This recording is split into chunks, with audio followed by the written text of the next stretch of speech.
Hi guys, my name is Mark Christopher Gabotero from Marikina Polytechnic College. So today ay gagawa tayo ng traffic light simulation using Arduino in Tinkercad.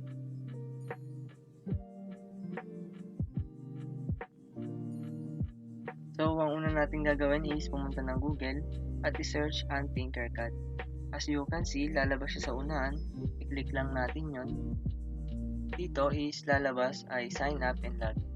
Kung wala pa ng account is sign up. Kung meron naman na login.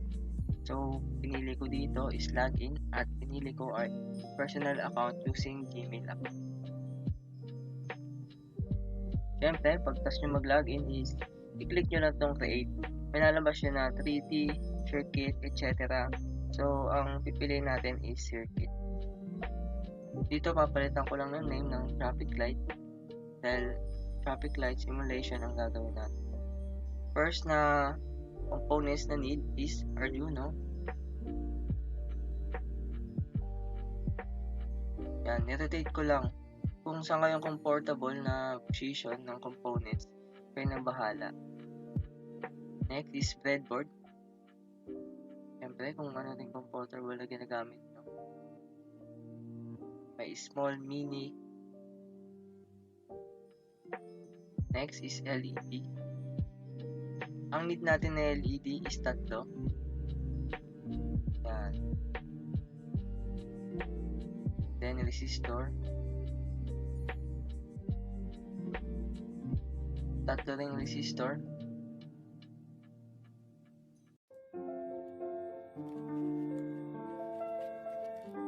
Yan. Ngayon, papalitan natin ng LED.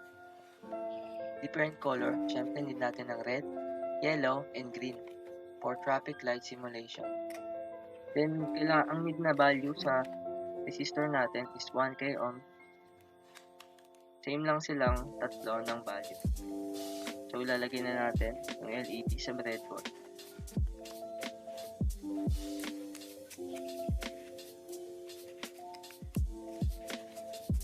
So, pagkatapos natin ilagay ang LED, i-connect natin ang resistor sa cathode ng LED.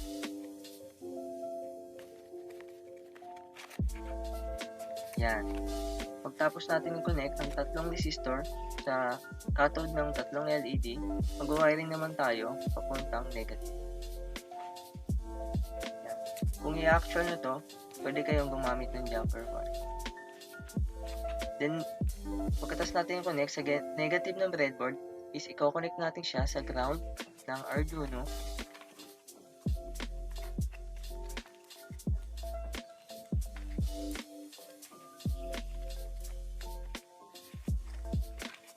Pagtapos natin i-connect ang negative sa ground ng Arduino, punta naman tayo sa anode ng LED at i-connect ang red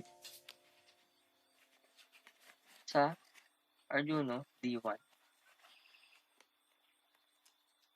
Next is anode ng yellow LED. Yan, palitan na natin ng kulay. 2D2.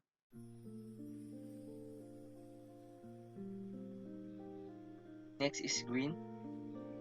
Anode. Then change color to Arduino D3. So, pagkatapos natin mag-wiring papuntang Arduino, siyempre, i-double check natin kung tama ba ang ating mga connection. So, pag na-double check nyo na, punta na tayo ng code, pinutin nyo yung black, at i-change nyo sa text. Continue nyo lang. Yan. As you can see, may kita nyo dyan ang video loop, video setup, pin mode, digital write, delay. Ngayon, tatanggalin natin yan, pero pwede nyo siyang gamitin para mas mapadali na lang yung paggawa.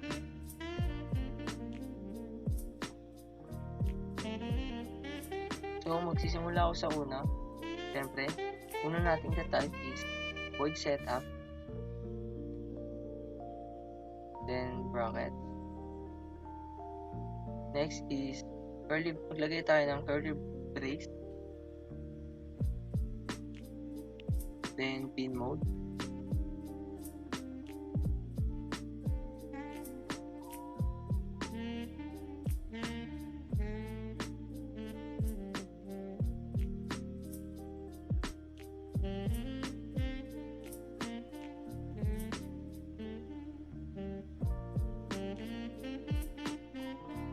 kung makikita nyo dito sa pin mode 2, ay nagkamali ako ng insert ng code.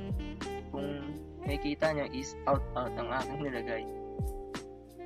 So, suggestion ko lang sa inyo is i-double check nyo maigi ang mga pinagtatype nyo sa ating code at mga ini-insert natin na number or letters, dahil kahit isang letter lang or onting pagkakamali lang is hindi gagana or mag-error ating insert na code.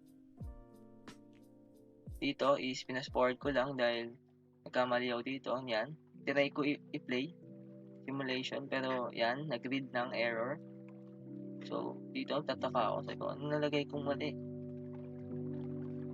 Double check ko siya. So, sabi ko nga kanina, need natin siya i-double check at tignan maigi kung tama ba ang i-insert natin.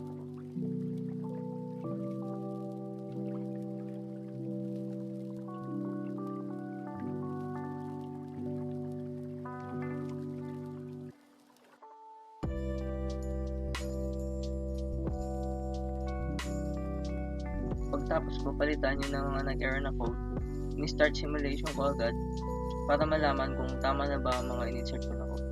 So, as you can see, nag-counting na siya. So, ito, insert ko na lang yung code na nilagay ko dito.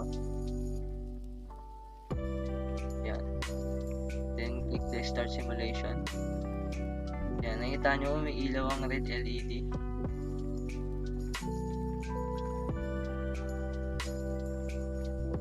Kada 10 seconds ay nagpapalit ng ilong LED to yellow, green, then after 10 seconds ulit is babalik siya sa red.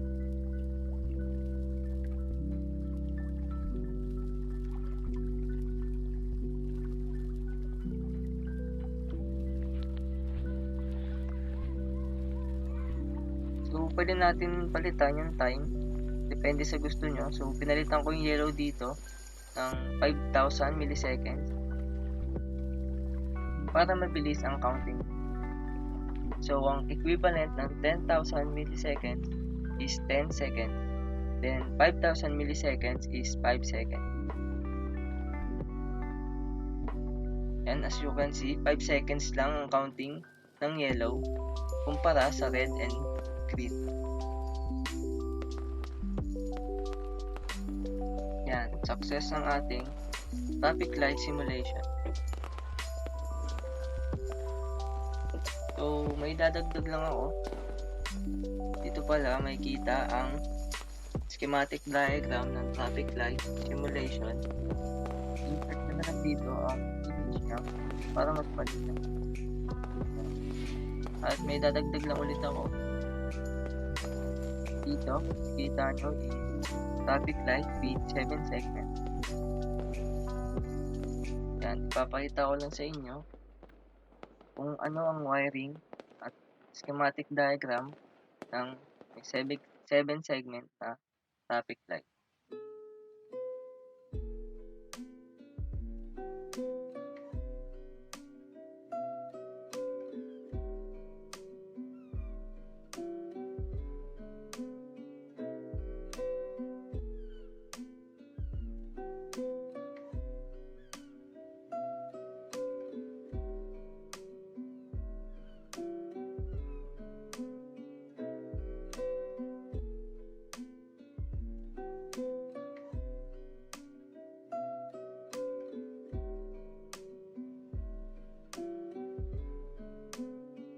So again, my name is Mark Christopher Gabotero from BIT 2R ELX.